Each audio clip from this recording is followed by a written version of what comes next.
Hey everybody, what is up? What is good? It's your boy Punch here with Weekly Shonen Punch. And I know I've been gone for a minute, but I'm back again with another One Piece video. I know y'all missed me. I know y'all did. Let's get it.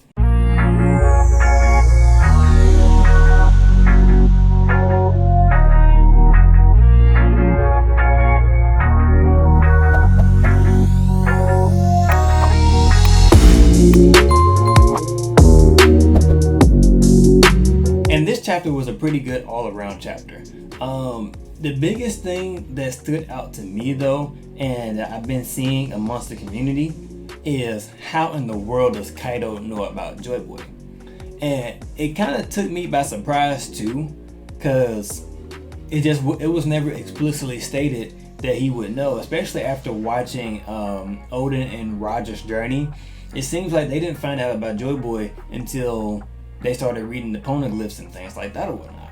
After calming down a little bit, reading and kind of going back and looking at little subtle hints, there's a bunch of different ways that Kaido would know about Joyboy. I'm here to list those ways right now. I have 5 different ways, or 5 different people I should say, that could have told Kaido about Joyboy and what Joyboy was supposed to bring to the table.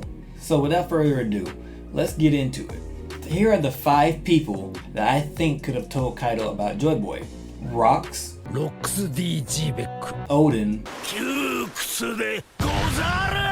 Whitebeard, Shanks, and Doflamingo. Those are 5 people that could have possibly given Kaido information about Joyboy. While some are more likely than others, like to me I think Rocks and Whitebeard is a bit of a stretch, they are a possibility. And I'm about to list those possibilities right now. First, let's start off with Rocks D. Sebek. With Rocks, we know that he actually had the ambition to take over the world. He had some monsters on his crew, he had some heavy hitters on his crew. And in order to get these kind of people to follow you, people like Kaido, Whitebeard, Big Mom, Silver's Axe, Wang Chi, Golden Lion Shiki, in order to get these heavy hitters to follow him like that, there have had to been something. And I believe that Rocks D. Sebek knew the true nature of the D, and he could have possibly known what was at the end of the Grand Line. He possibly could have known the true history of, or parts of the history, but that's all speculation for now, and there's really not much known about Rocks D. Sebek right now. On to the next person who's probably also not very likely have told Kaido, but there's a possibility. We're going to talk about Whitebeard. We know that he had a conversation right before Roger's death about everything that was going on, the Grand Line, the Void Century, things like that or whatnot. They actually had this conversation. We also know that because he was on the same crew with Kaido, just like Big Mom, they may have some sort of cordial relationship. Even in different parts of the story where it's been mentioned, like when Whitebeard first got to Wano and talking to Oden, you can tell that it was a pirate crew that they tried and didn't work. It was almost like a failed crew because there was too many different ambitions that was going on. Not necessarily that they didn't like each other. You can't have too many kings under the same roof. So just like Big Mom and Kaido have this love-hate relationship type of thing going on, he could have had that same relationship with Whitebeard. And with Whitebeard being privy to all of that information, he could have told Kaido, this is what's going to happen, this is this is that. And obviously Whitebeard is kind of an inheritor of Roger's will, so I can't see Whitebeard telling Kaido everything, how to get there, etc, etc. But that is a very real possibility. Next on my list is going to be Shanks. Now, with Shanks, I feel like it's a whole lot more realistic to believe that Shanks gave Kaido some bit of information. One, we already know Shanks had a relationship with Roger and Whitebeard and things like that. Obviously, Shanks was on Roger's crew. We also know that when Roger came back from Laugh Tale, he had a conversation with Shanks. What that conversation entailed, who knows? But obviously Shanks has some type of knowledge about the world and the Void Century and things like that or whatnot. Not only could he have gotten it directly from Roger, we also see that he has some type of relationship with the Gorosei. So there's the things that we don't know about Shanks yet, and he's obviously privy to a lot of information. And there was in one situation to where Shanks could have relayed a lot of this information to Kaido. We know what Kaido's MO is. Kaido, he wants to have a glorious death, just like Roger, Whitebeard, and Oden did. And he wants to have a war like nobody's seen. So that was one of the driving forces for him going to Marineford to be able to fight Whitebeard and the Marines, things like that or whatnot, because that is a huge battle stage, and that's somewhere that would have fit his MO, that would have fit Kaido's endgame. You got all the admirals, the fleet admiral, you got the 7 warlords, you have Whitebeard's crew. Like, Kaido was like, yes, this is the battle I've been waiting for. We know that when Shanks went and intercepted Kaido and stopped him, that it wasn't that big of a fight.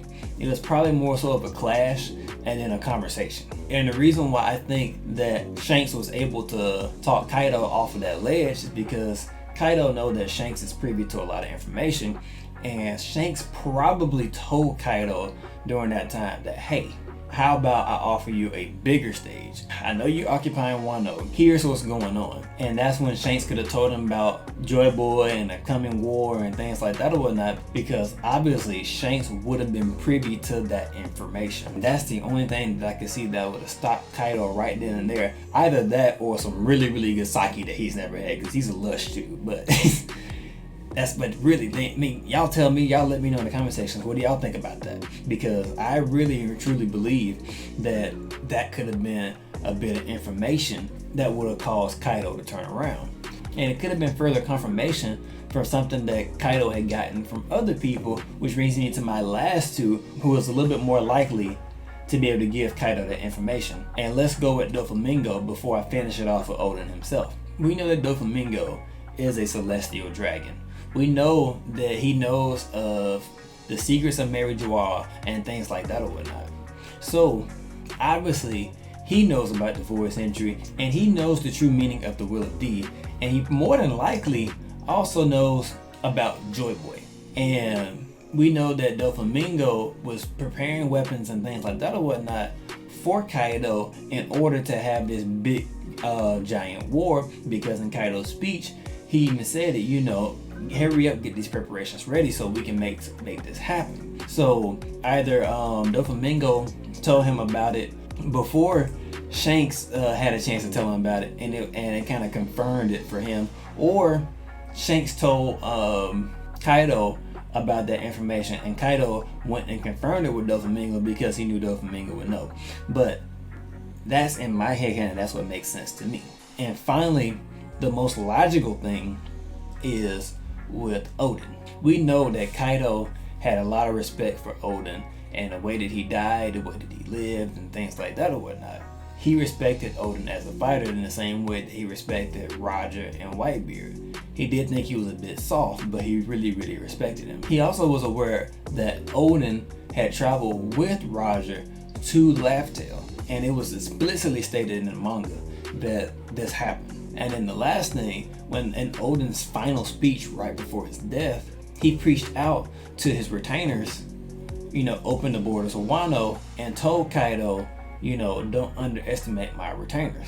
Well, I'm about to go into a little bit of a theory here, and bear with me. When Kaido was talking to Luffy as he was falling in the ocean, his words were, "You weren't able to become Joyboy either." So my headcanon leads me to believe that there was somebody else that Kaido has ran across that could have possibly been Joyboy. There was only one reason why Kaido would even consider as Luffy as being somebody that was able to become Joyboy. And that means that Kaido had to be aware of the 20-year prophecy. Luffy just fits in that 20-year time frame of showing up and things like that or whatnot. But the other person that Kaido actually met was Momonosuke, because before, the way things were looking, it's almost if Kaido has sought out Momonosuke in order to have a similar battle with him that he did with Odin. When he got there, he realized that Momonosuke was still a little kid, and he was basically scared out of his pants, and it disappointed him. But what if the reason why he went there is because Odin told him that his son would one day become Joyboy? Think about it. I mean, Roger thought that Ace would succeed him, or his son would succeed him. What if Odin thought the same thing? What if Odin predicted and told Kaido why he was locked up and things like that or whatnot, to be prepared for when my son grows up, he will be Joyboy, and Joyboy would be your downfall. Joyboy would be the downfall of this entire system. And that's why Kaido went and sought after Momonosuke way back in the beginning. And when Kaido saw how scared he was, how he wouldn't even, speak his own name to Kaido, really, really disappointed him that this guy could have been Joyboy. And so you see how quickly he lost interest in things like that or whatnot. And to me, that would be the only explanation why he would look at Luffy and say, you weren't able to become Joyboy either. That's the only thing that I can think of, guys. I mean, the only other possibility it's kind of be an extension of Odin. It would be through Kanjuro, because Kanjuro was feeding Orochi information. But I don't think that's likely, because then Orochi would know who Joyboy was, and it doesn't seem like Orochi was in the least bit concerned about a Joyboy. So I believe these are conversations that Odin had directly with Kaido. And to further confirm it, once Kaido realized that the samurai were still alive, he wanted them captured alive so he could have more conversations with them and talk with them more about Labtail and things like that or whatnot. But that's all I got, guys. Again, let me know your thoughts down in the comment section. Or what do you guys think happened? How do you guys think that Kaido knows about Joyboy? Do you guys agree? Do you disagree? Let me know. Thank you for watching. Don't forget to like the video. Don't forget to subscribe if you haven't. Share this with your friends and family because it helps me out. Again, thank you. Y'all have a great day. I'll talk to you later. Bye.